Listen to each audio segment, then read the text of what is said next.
Hey guys, this is Black117 here, and today I'm gonna be going over. Well, I guess this is like sort of a new season, new team, but in this case, this is sort of like a pretty much a review of what happened in the latest league I was in, which was Scrabble Battle League. And for those of you who don't know, basically the season's over. Let's be honest. So for this series of videos, I'll be going over what happened during this season and whatnot. So and go over our teams and whatnot, our battles. Most of the time, I've seen people like record all their matches in one, and maybe do a have a team analysis in the beginning or in the middle. No, definitely not in the middle or in the beginning or the late part. But for this part, I guess I would just go over like the whole structure of the league, and then I'll just go over my team, and then after that, I'll just showcase some battles I've had and so far for this. Or well, then again, it's like the season's over, so let's just get a good background. So the Scrabble Battle League was a draft league I started with Kron, and the idea is kind of funny in a way, and it's kind of a weird premise, but in a way it's kind of like just for kicks. The idea is basically you take a standard, like a tiered like a draft where it's like 1, 2, 3, 4, 5. Just a standard like GBA style draft, as you see, and you basically just randomize all the Pokemon, all the good Pokemon, all the bad Pokemon, everything. Of course, there were like some stuff that we decided to like ban and don't allow. I know like we didn't allow Voting Grand and Magearna for obvious reasons. Oh, by the way, for this league, this is I think with the mons you see, this is a NatDex league, and I think during this time, this league was done between like May up to like August, so as you see there. So, and essentially speaking, that's pretty much the duration of the league, at least for me. And it's basically the whole idea of the league is essentially was semi-competitive, for fun. So, I mean, you see stuff like Tier 1, like the Golem and Fairy. There are some, standard Tier 1 Pokemon that are still there. Like, let me see if it's here, like Garchomp, Gengar, Blitzcrank, they're still Tier 1. But let's say Tier 5, you might see like something like a Metagross or Mew, which should not be Tier 1, but it's like Tier 5. So, as you can see, like a lot of these Pokemon, these are like the Pokemon that were picked out and organized in each particular team. So here are the teams right now. And this is mine right here. So this is what I'll be going over my team. So and I think the team as of this, well, ascending order and descending order is Keldeo, Zapdos, Lickilicky, Entei, Celesteela, Mew, Tapu Bulu, Escadrille, Silvally, Latias, and Mega Tyranitar. So a lot of other teams are really like scary as is, since this was technically like if you think about it, it's technically like a free draft. But I think at the end of the day, it's kind of like this is sort of an idea that everyone sort of pitched in on and joined in. So most people were from like BPL. Some couples I got from like DBL. So, but yeah, like this was a very interesting idea to say the least, where everything's just all the tiers are randomized and whatnot. So, I will admit, if we do another season 2, I will try to regulate more of the points, or at least like the top tier Pokemon. Since obviously stuff like tier 5 Mew is, and tier 4 Selly is just, yeah, that's just broken. So, and I took advantage of it. So, then again, I never used Celesteela. I think for any of you who've seen me in this channel, I've never used Selly. So yeah. Actually, I think the original concept of the league, there was this one league we all joined. Me, Kron, and I think a bunch of others in BPL, we all joined. It had all these like weird tierings and whatnot. And I actually got a Celesteela Zapdos. And I think delayed. But then that whole league went to, let's just say it just went to the gutter, so yeah. So anyways, I guess this is the part where I just go over my team. So I think this is just basically a standard like sand team with like with an interesting like fire, like, or interesting like I guess you could say Steel Dragon Fairy Core, or in this case Dark Psychic and Fighting Core, I guess.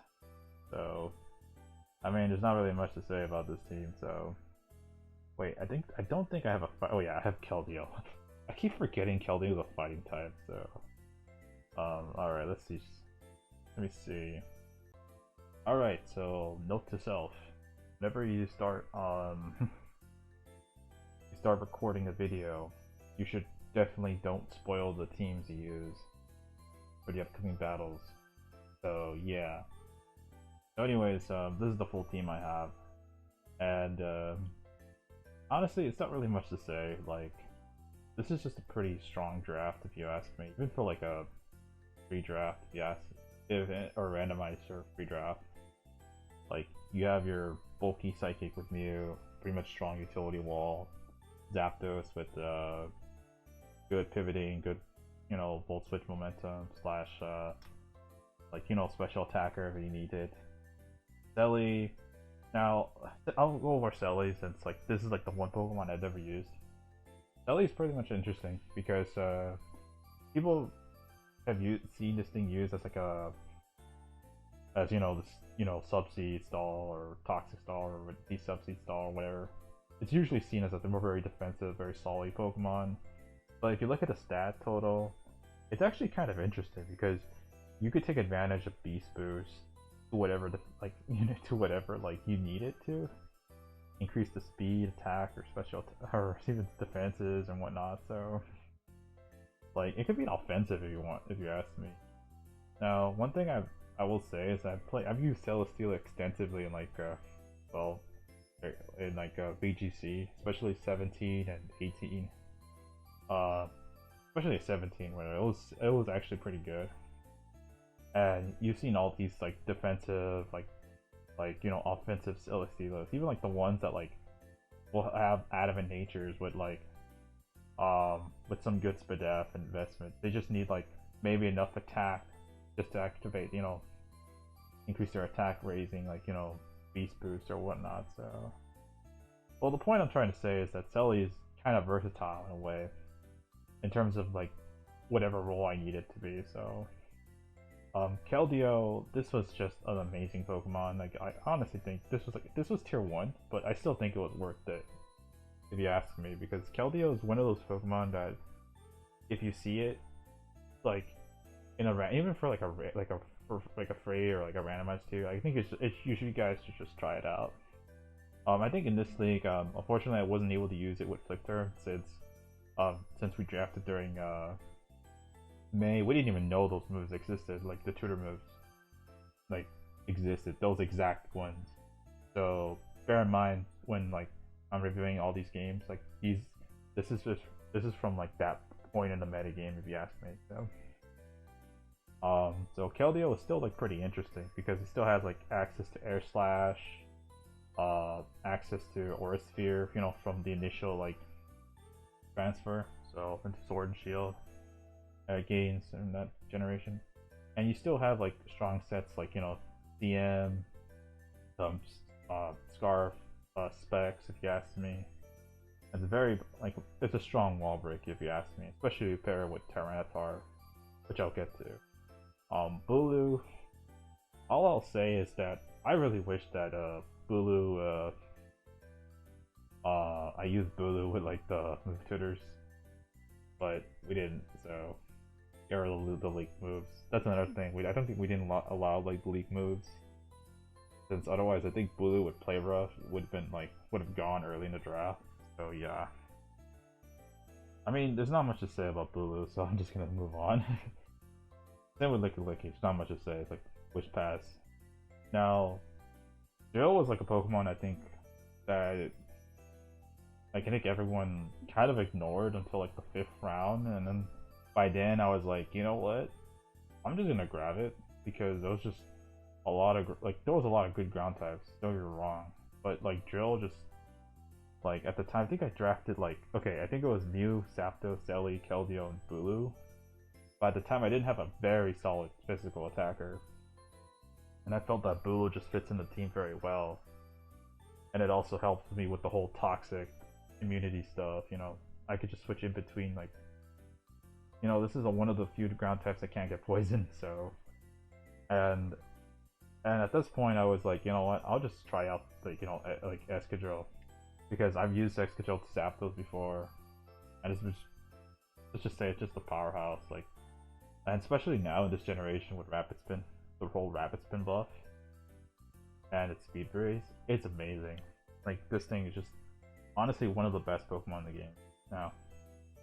Just this thing alone, with Rapid Spin, it's just like I know, like I know I'm saying a lot. Like, okay, I don't know how to exactly say it, but just you have +1 speed without Sand Rush. Imagine if you have +1 speed with Mold Breaker. So, and you still have access to other ground moves like High Horsepower in case, like, you know, you could bypass the whole Grassy Surge from Bulu. So yeah, Silvally, strong pivoter. If you've seen my usage of Silvally in the BPL, then you already know how I use it. Or generally, good pivoter, could be like a good decent Sword Stance user. So we'll move on. Entei, honestly, Entei is just amazing, even for a budget pick. And like all you need is just like Sacred Fire, Extreme Speed, and like maybe like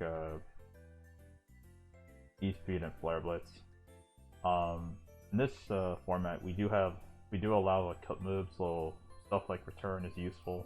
At least you also have access to Stone Edge. So yeah, it's still limited in coverage, but it's an Entei. Like, it's one of the strongest priority users in the game. Very bulky in itself. So yeah. T-Tar. Ignore this T-Tar set. Let's just say, like, if that certain one person's watching this video, yeah, that was for you. That was my full set. So, so this T-Tar is basically an interesting Pokemon. As you can see, I think originally I had Gigalith, but then last minute I was like, you know, like my original team was Gigalith and Mega Latios, but then I changed it to Latias and T-Tar. I think Latias went undrafted and I decided to pick it up.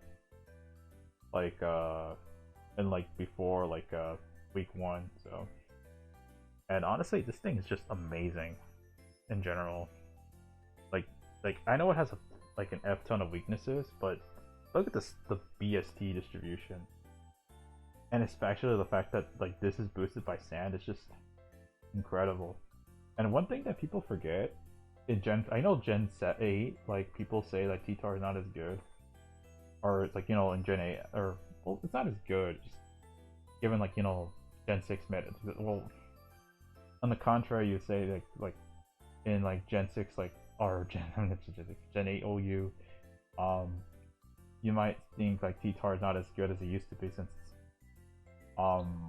semi, you know, slow, or gets picked off by like all these like, you know, strong offensive lines. But on the contrary, like T-Tar got a lot of new moves and buffs, especially for Draft League, like Body Press, Iron. Like, I think it already had Iron Defense, but it has all these like coverage options. It even has new new coverage options like Heavy Slam for, like, you know, Hook Fairies, and And again, like the set potential is just like it's just like through the roof. You could run it as a bulky wall, a pivot, you know, your rocker, a dragon dance user, like rock. You could even run rock polish if you feel like you just if this thing like pairs well, like if you just need to sweep with just 3 attacks, you know, rock polish 3 attacks, and not to mention crunch, superpower, low kick is just amazing coverage.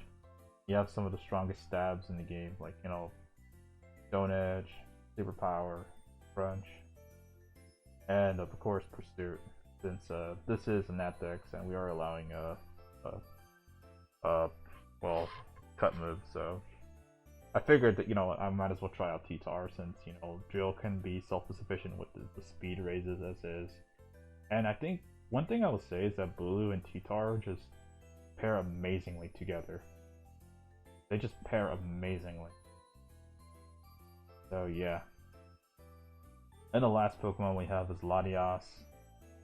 Honestly, Lati is just pretty good Pokemon in general. Like, of course, it's another defogger. I think we have like, at this point, we have like 1, 2,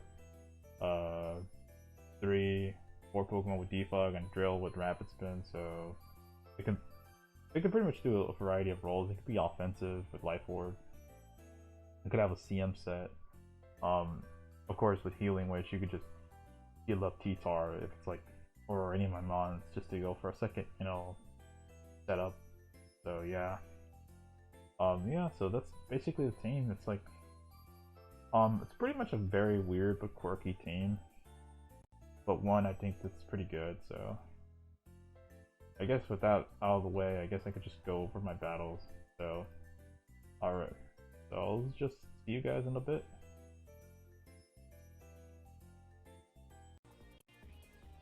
Alright, so back. Alright, so this is basically week 1 of Scrabble. And my opponent is Erupquake, or Endless Gadgets, and this is actually the first time I battled him during this my time during Draft League. And honestly, it's gonna be a very interesting battle if you ask me, since as you see, he has a very strong like offensive core with like Mega Gallade, Garchomp, and pivoters with Murpico, Corviknight, Rotom, and the Aromatisse for wish support. So I think this game was like since this was like week 1, I kind of just wanted to test out stuff. But I think one Pokemon I was concerned of was like a Greninja bring, but he didn't bring it, so that was like a sigh of relief. I think in this game I brought like CM Keldeo, I brought Scarf Bulu, Sub Toxic Entei. Mew was like weird. I think it had Spike, Dazzling Gleam. Drill was sub SD or something, so, and Zapdos was just defensive, so we'll just get right into it. So here we just both leave our electric types. Tries to go for Nasty Plot turn 1, and I just go for the Toxic. And I just want to get rid of this, well, I want to wear down this Rotom, but as you can see, like I don't have any switches to Rotom because it's like basically like a hot potato if you ask me, in terms of like just switching between like Entei and Drill or something like, you know, like Mew or Zapdos, and he's +2. Fortunately, I have to play like cat and mouse here since Garchomp is gonna be SDing up in my face, and he's gonna be able to do a lot to Mew. But thankfully, we got a good chunk on him, so. And he gets the Dragon Claw off, but honestly, I'm just gonna try and force him out. He actually stays in, which to my surprise, he just lets me kill his Bulu, or his Garchomp, which is massive. And now he knows I'm scarfed, so at this point I'm gonna go with my Zapdos, or my well, as he goes for the U-turn. Here he's gonna go into the Rotom. As I am in, I don't know, I could say like I am in good position, or he's in good position, so I think it's game stays neutral, I guess. So I'm just gonna recover some leftovers here, and I'm just gonna switch out to Entei since my main goal is to try to weaken this Rotom, since I have nothing, like, one, I have nothing to switch into, and two, Entei's probably my best switch. So, and good thing is, Entei can at least take on like take at least one hit, unless he's like Thunder. So you're just gonna go for EQ, just get as much chip as possible. He's probably gonna go for Volt Switch as he goes to the Marnie Mouse. As well, I don't know why he didn't call it Mickey Mouse, but I don't know. Goes for the Aura Wheel, and unfortunately he's gonna get a Speed Raise. So if he has Ice Fang, he could just kill me. So that could be bad. Here he switches out and goes to Corviknight, and I think I just go into Zapdos in response. So here he's gonna go for the Aromatisse, as I'm gonna go for the Discharge, and I do get the Paralysis, which is kind of huge. But if he has like Heal Build, then he could just play around it. So at this point, I decide, you know what? Maybe I should try to go for game with Drill, or try to like attempt to wall break his team at the very least. If I can get a sub SD up, like depending on the Corviknight set, since I've seen U-turn, like this could be like, you know, body press as well, but if he doesn't have body press, then that could be massive. So he goes for the aromatherapy, so here are some of the statuses. And yeah, he's gonna go back to Corviknight, and I'm gonna go for substitute. And I do have leftovers just to take advantage of grassy like terrain and leftovers recovery. So we do see the body press, so he does have it. But this is sort of confirmation that he may not have defog, or he may not have some, or Brave Bird or bulk up in this case. So that's at least that's very huge for me. Because if he doesn't have Brave Bird, then he can't be Keldeo. So yeah, he's gonna go for the Volt Switch, and it looks like it is a faster Rotom. He goes into the mouse again. So so far this game is sort of like even, if you ask me. So here I'm just gonna Roost All a little bit, get a little bit of recovery, and yeah, like there's not really much to say. So, I do want to keep going for like Roost as much as I can, so I am able to get up to full. So here he's gonna go to Gallade, and he's gonna try to Ice Punch me, and I go for the Discharge. I get a crit, and yeah, no paralysis. So it is very interesting if you ask me, because for this turn, because I could just stay in and just stack Zapdos, but then I lose a way to, like, you know, consistently chip down the Corviknight, and maybe to a degree like Rotom if I don't have this thing healthy. But I decided, you know what, it's worth the effort just trying to get a paralysis on this thing, and unfortunately I do get a second crit. And yeah, that just opens a huge hole for like for Drill now. So now I'm just gonna go to Drill to block the Aura Wheel.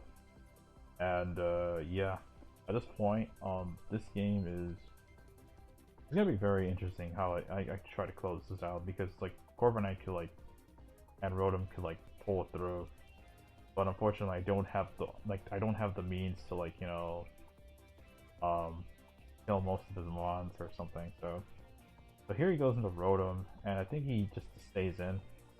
Now he could have, I think at this point, like, he could have, I think at this point he kind of gave up, or unless, since I don't know, like, obviously, like, he could have just stayed in and just go into Corviknight and just attempt to, you know, just you know, stall me out, or like, but given the fact that I do have a Zapdos in hand, like, it's gonna be very difficult, since all I need is basically like a free switch in, and since he has no rocks, like Zapdos could just easily like beat the Corviknight.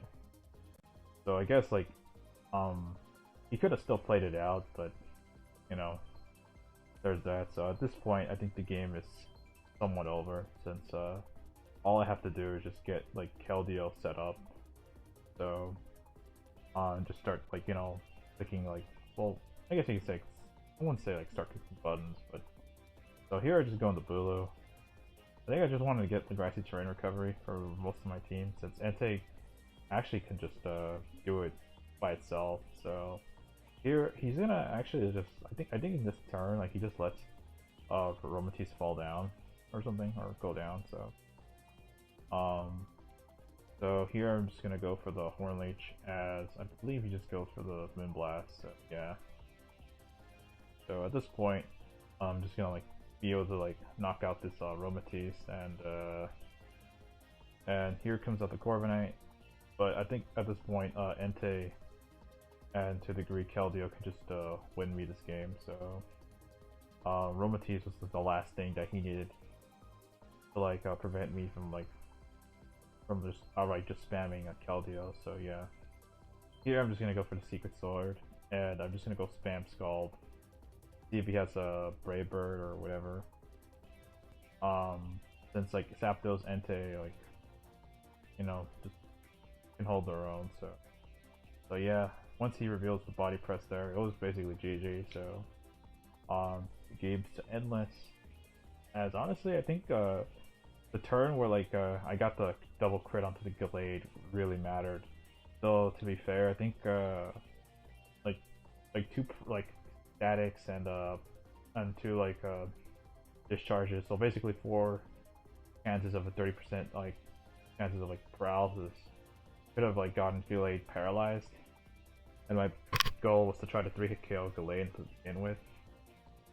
So, but I mean, it is what it is. Like, I think him losing Garchomp was really huge, since I think he didn't expect the Bulu, like the Scarf Bulu. So yeah.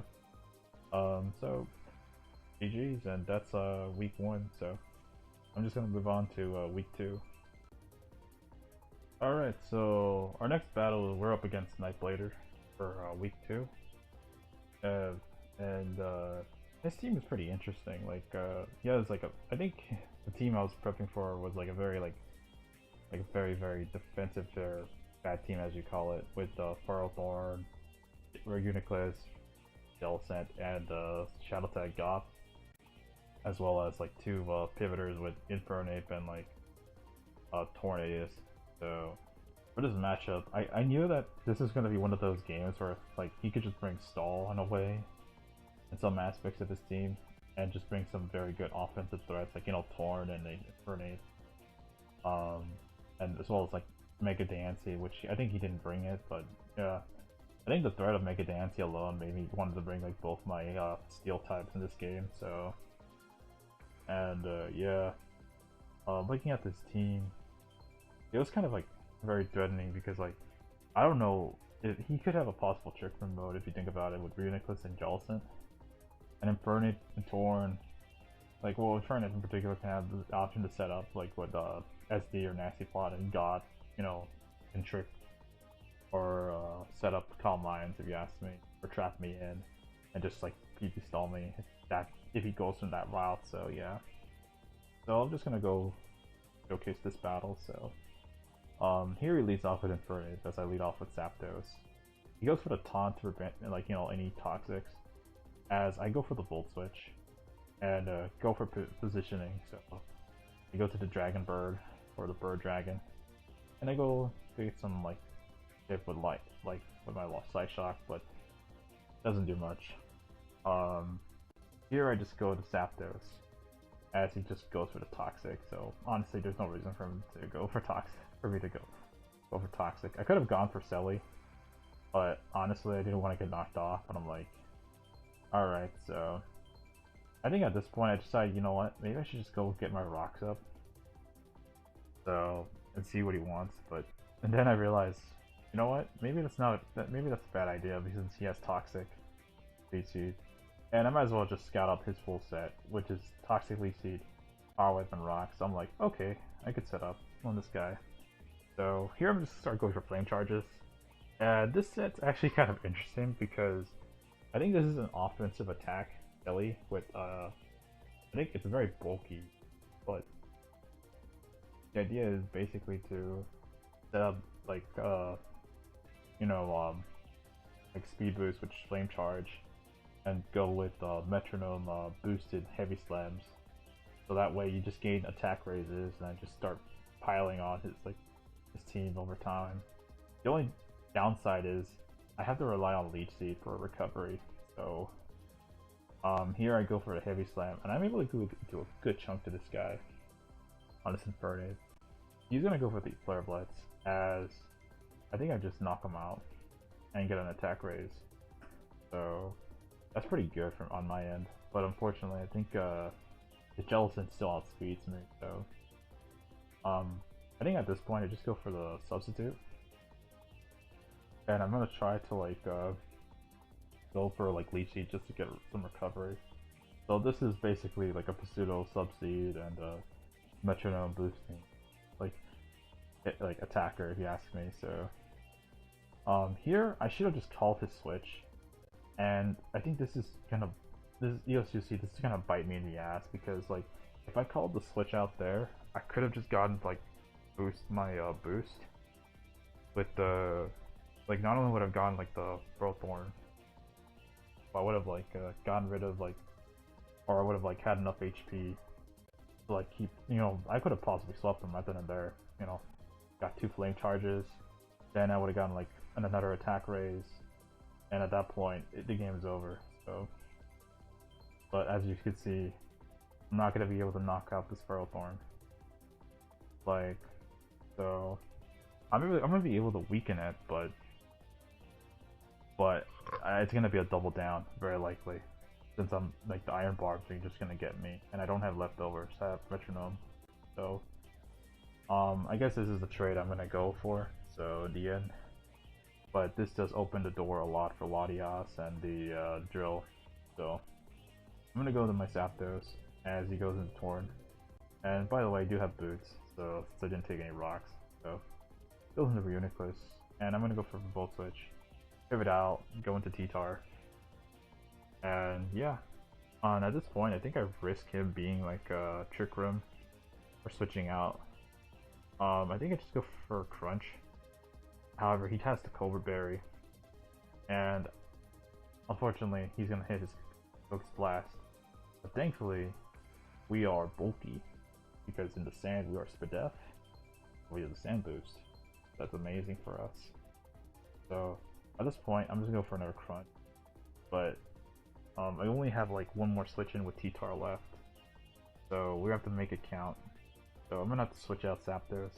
As he switches out his Tornadus again and goes into the Goth.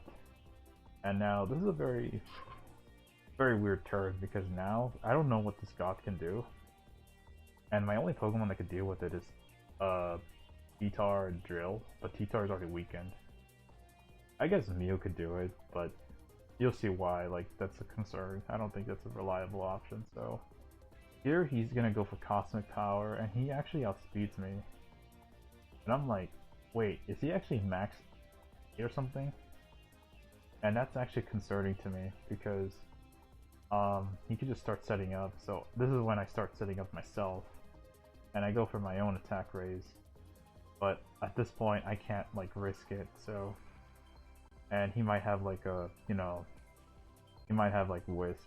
So I kind of bait him into going for Wisp, as he's gonna he's not gonna get any leftovers back at all. So he's gonna consistently lose HP. But at the same time, this means I can just set up on him.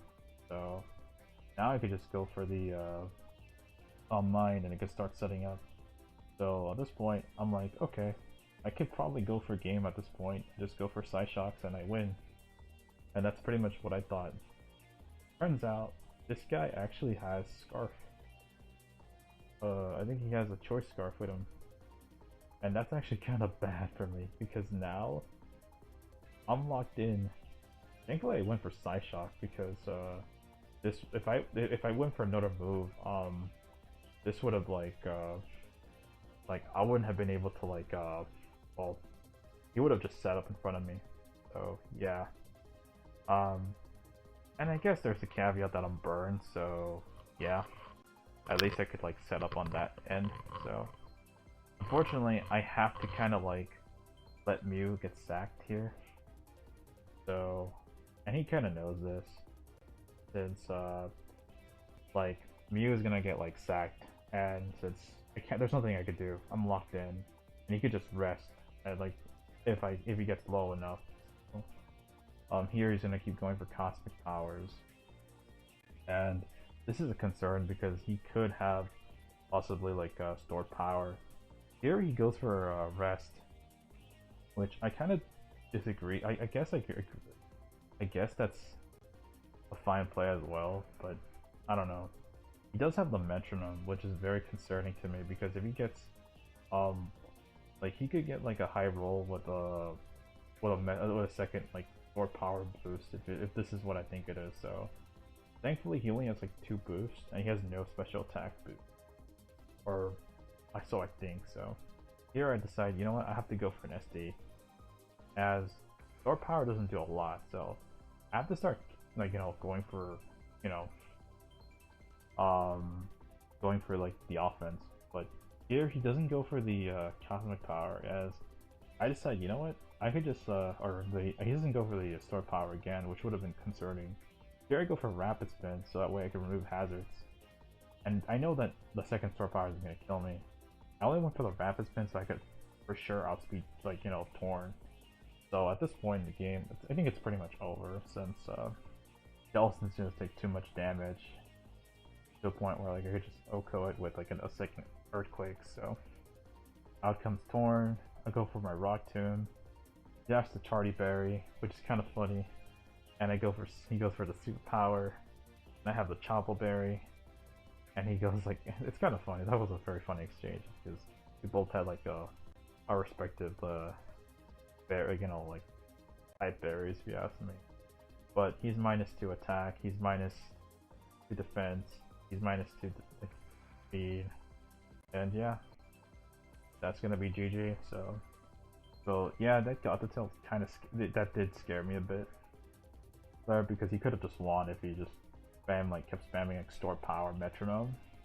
Then that alone could just like win him the that could just like if he gets a crit, he would have just won. Unless he T-Tar comes in and that game comes down if like I pursue trap him or not. So, but it depends like where he was in terms of boost and what amount of HP he has. But I think between Latias, Zapdos, and T-Tar, I would have like been able to do it. So yeah. All right, so GG's to Nightblighter, and I'll just move on to the next game.